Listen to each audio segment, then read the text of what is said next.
All right, so we're diving deep today, and I'm really excited about this Oh, one. yeah.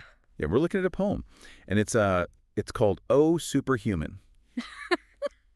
It's by V.N. Giritharan, and Interesting. it's translated by Dr. R. Dharani. Okay.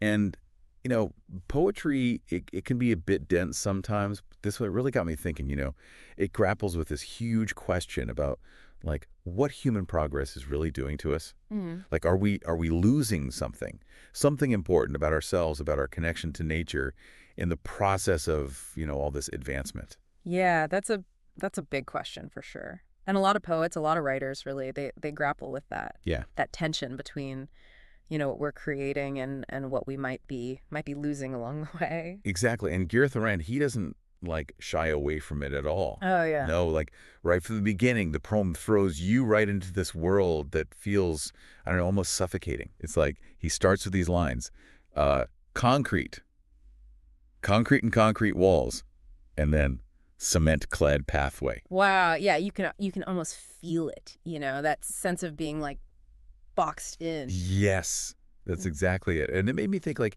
how much concrete is there in our lives? Yeah. Everywhere we go, it's like buildings, roads, sidewalks.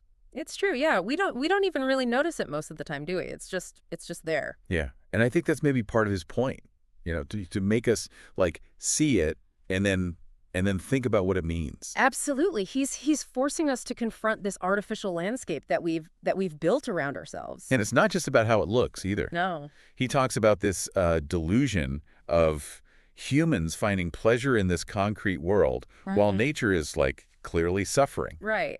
Right. There's this contrast, this tension between, how we perceive our progress and how it's impacting the natural world. Yes.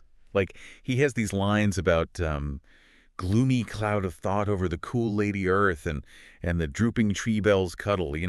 It's almost like he's making nature feel, like, sad, It's powerful imagery for sure. isn't it? And that personification of nature, it's a common technique in poetry, but it's always effective, I think. Yeah. Because it helps us to connect with it on a deeper level, to see it as something Yeah. that's alive and feeling. Right, like, it's not just this, like, passive background to our lives. Exactly. It's being affected by what we do. And it's trying to tell us something. That's really interesting. But we're not always listening. Okay, so we've got this, like, concrete world, Right. right? And nature is not happy about it. Right.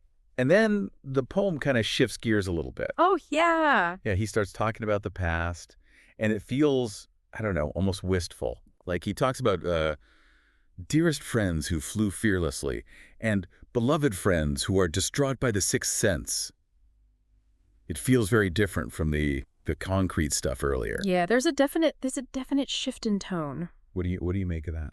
Well, I think he's longing for something, something that's been lost. Okay. It's like he's looking back at a time when things felt simpler, more natural. Like before all the concrete took over. Yeah, maybe that's part of it. But I also think it's about connection. Yeah. Like he's remembering a time when humans and nature were more in sync.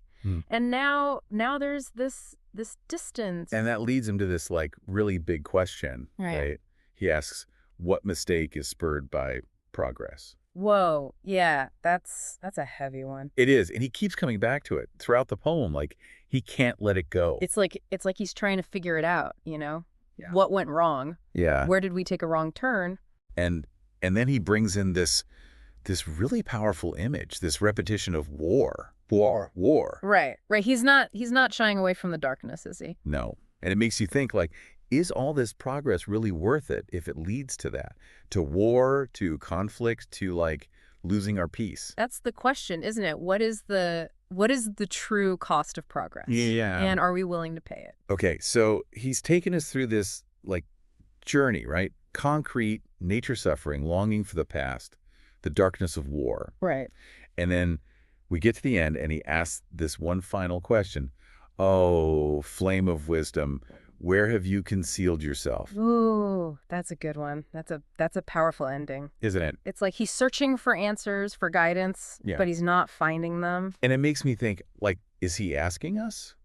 Like where is our wisdom? Have we lost it somewhere along the way? I think it's open to interpretation, but Yeah. that's what makes it such a good ending. It leaves you with questions. It makes you think. So, like big picture, what do we take away from this? What's Giritharan trying to tell us with, oh, superhuman?